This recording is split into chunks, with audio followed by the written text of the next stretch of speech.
Good day, everyone. Once again, this is M Counting, where you will fall in love with accounting.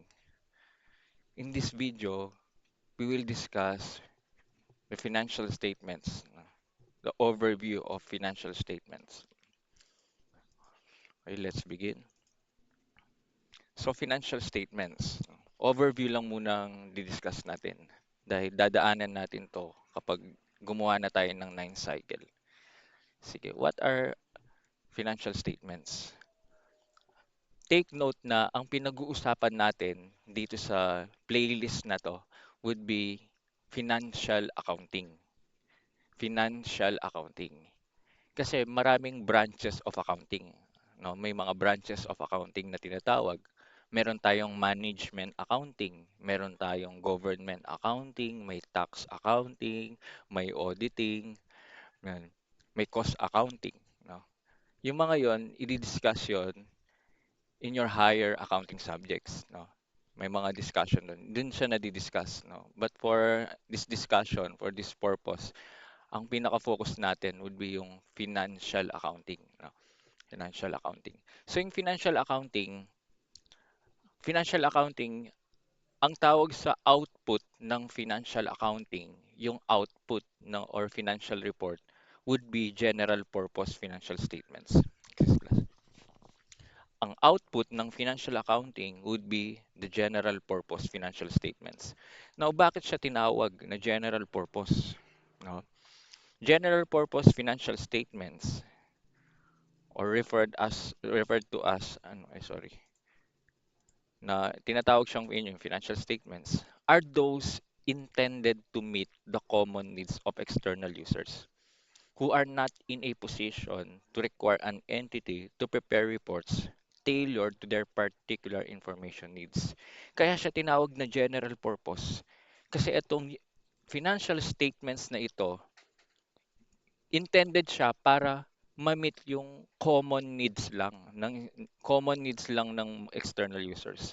Hindi niya kayang i-provide lahat ng particular needs ng bawat users na common, kung ano lang yung common na kailangan na information, kung ano yung common na gustong malaman ng users sa isang entity, no? Ano ba yung mga common na gusto mong malaman sa isang entity, sa isang negosyo? Kung kumikita ba, tama? Kung kumikita ba, ilan na lang yung assets, yun lang yung kayang i-provide ng general purpose FS. Kasi kalat-kalat ang users, external users yan. When you say external users na wala sa loob ng negosyo. Kalat-kalat 'yan, mga supplier, investor, creditors, government, agencies, kalat-kalat. Hindi mo naman pwedeng tanungin isa-isa ano yung kailangan nilang information. Napaka-hassle nun, no? At saka hindi mo naman pwedeng i-disclose lahat ng mga accounting records mo, mga confidential. So 'yun, yung mga 'yun, common needs lang. Mag-provide ka lang ng common needs. Ano yung mga common na gustong malaman ng isang external user sa company ko, yun lang yung kaya mong i-provide, common needs. Wala ka sa posisyon na wala sila sa posisyon na i-require yung entity na mag-provide ng specific information needs. No, yan. Yun nga, dahil kalat-kalat sila yan. So yun yung general purpose. Kaya siya general. Kung ano lang yung general na kailangan ng users, no. So ito yan yung pag-usapan natin. What are those general purpose financial statements? No? According to PAS1, which is the accounting standard, no, na Philippine Accounting Standard number 1, ito yung mga financial statements, yung general purpose. Number 1, nandyan yung statement of comprehensive income.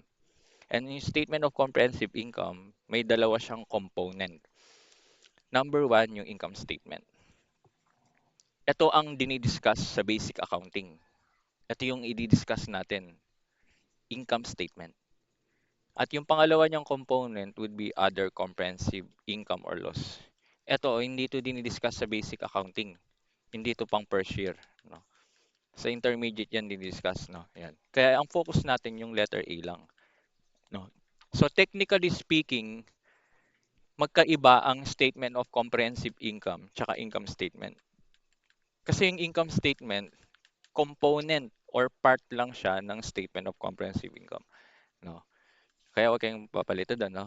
Pero kaya nga pero sa first year or yung basic accounting, ito talaga yung ginagamit muna na title. Kasi technically hindi sila pareho eh. Broader yung comprehensive income eh. Kaya nga may word na comprehensive, broad. Yan. Sige. Later, i-discuss natin isa-isa. Overview. Pangalawa, nandyan yung statement of changes in equity. No, equity. Sir, but equity lang. Huwag kayong pa-confuse. The word equity is a generic word. If you are referring to an equity of a sole proprietor, edi owner's equity ang ilagay mo, tama? Yan. Kaya owner's equity usually yung nakikita nyo, basic accounting.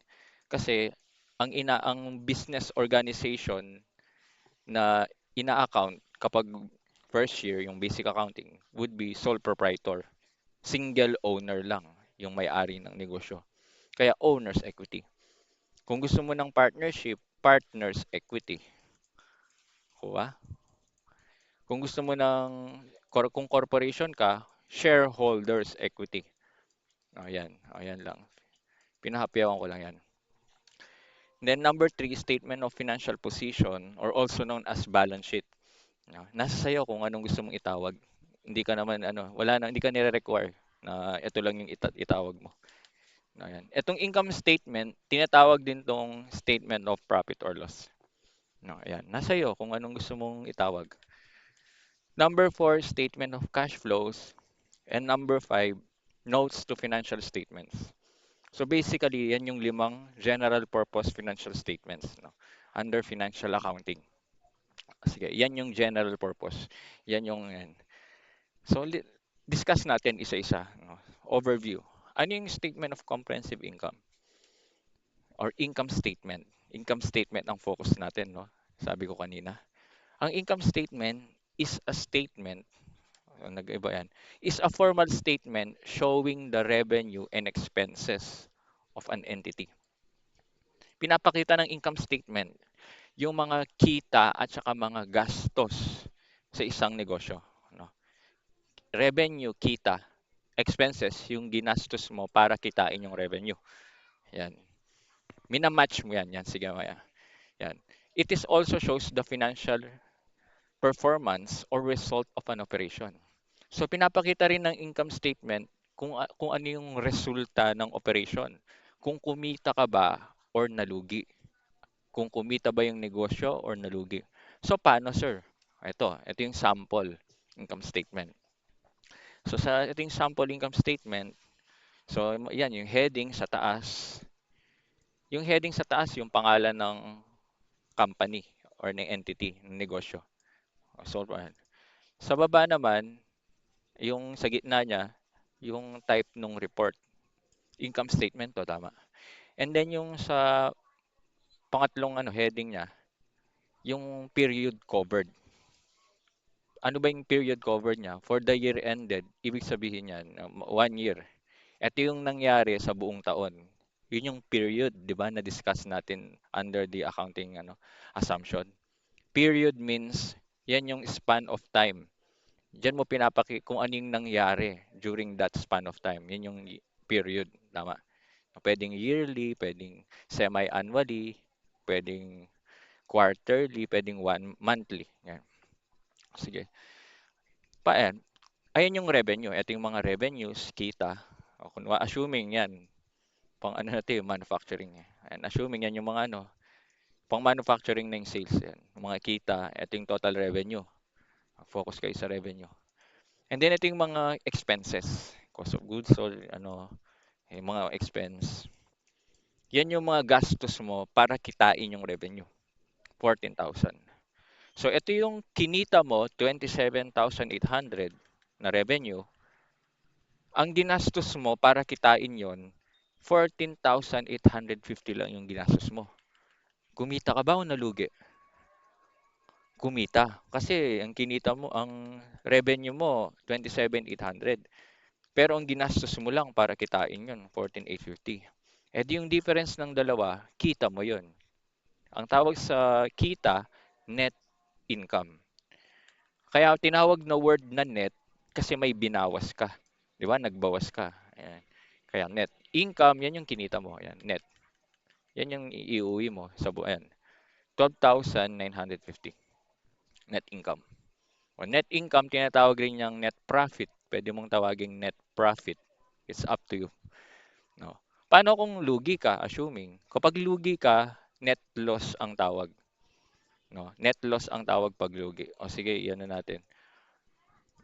If the revenue, if revenue exceeds expenses, kung mas mataas yung revenue against expense, that is net income. Tama? Net income. If mas mataas yung revenue. Pero kung baliktarin natin, if revenue is less than yung expenses, that is net loss. Nalugi ka pag net loss. Kasi mas mataas yung ginastos mong expense kaysa dun sa kinita mo. Kuha? Ayan siya, net income. So dito, pinapakita niya yung revenue and expense. This report shows the revenue expense of an entity during the period na. Ito yun. Ayan, di ba? Revenue expense. At pinapakita rin niya yung resulta ng operation kung kumita o nalugi. Ito yung bottom line. Ayan, no? Net income, kumita. Kuha class, yan. Yan yung income statement. No? Sige. Gagawin natin yan pagdating natin sa 9 cycle. Pangalawa, statement of changes in equity. Atong statement of changes in equity, it is a formal statement that shows the movements in the elements of or components of the equity. Yung galaw ng equity, pinapakita lang niya. At alam natin, yung equity under sole proprietor, that is capital, tama? Yan yung nag-iisang equity account under sole proprietor, di ba? Yung equity ng sole proprietor, yun lang din yung capital account. Wala nang iba. Ayan.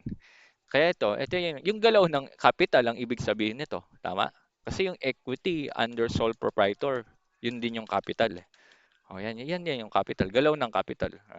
So beginning capital, January 1, 0 daw. Yan. And then add mo yung additional investment, add mo rin yung net income. And then yan yung subtotal mo muna, and then i-less mo yung withdrawals. I-less mo yung withdrawals, yan, equals, eto na. Ito na yung pinakita mo lang yung movement ng capital. Kung nadagdagan ba, paano gumalaw? Anong nagpadagdag sa capital? Anong nagpabawas? Ang nagpadagdag, yung additional investment. Di ba? Nadadagdagan yung capital pag nag-invest ka. Yung net income, nababawasan yung equity. Na-discuss natin to nung accounting equation, di ba? No? Yung income, nakakapag-increase ng equity or capital. Yung expense, nakakapagbawas ng equity or capital. Yung drawings, nakakapagbawas ng equity or capital. Ito yung pinanggalingan nun, nung discussion natin doon. Itong statement of changes in equity. Ayan.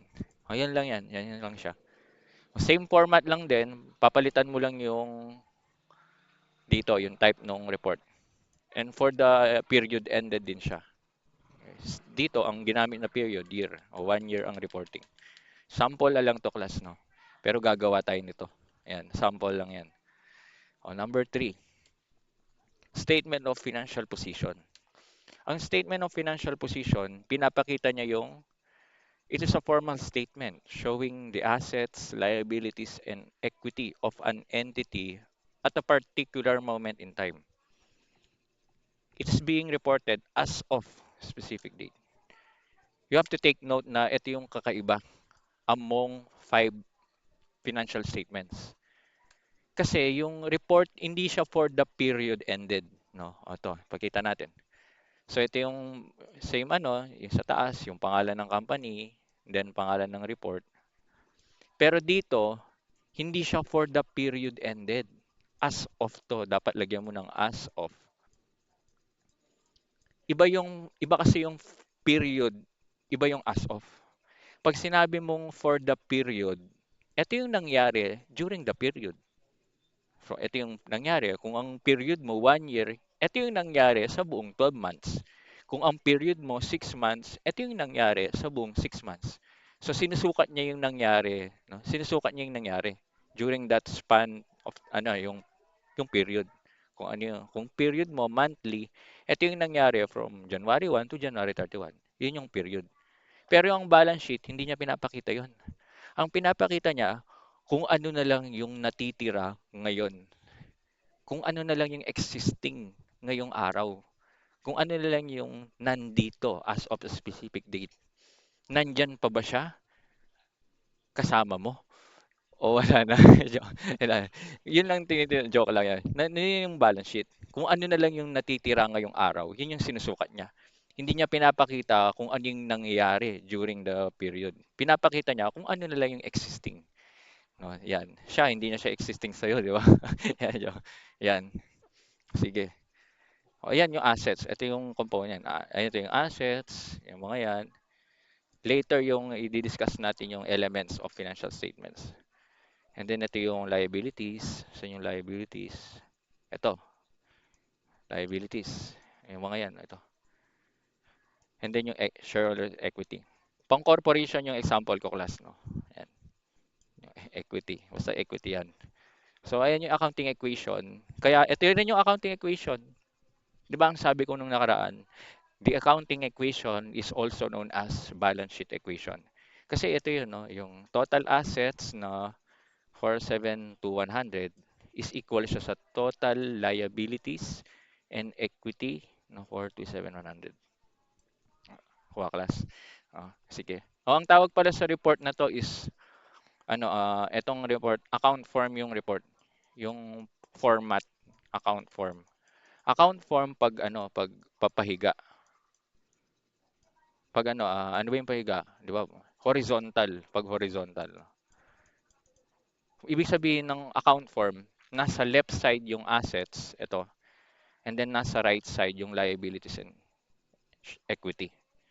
Account form ang tawag, no?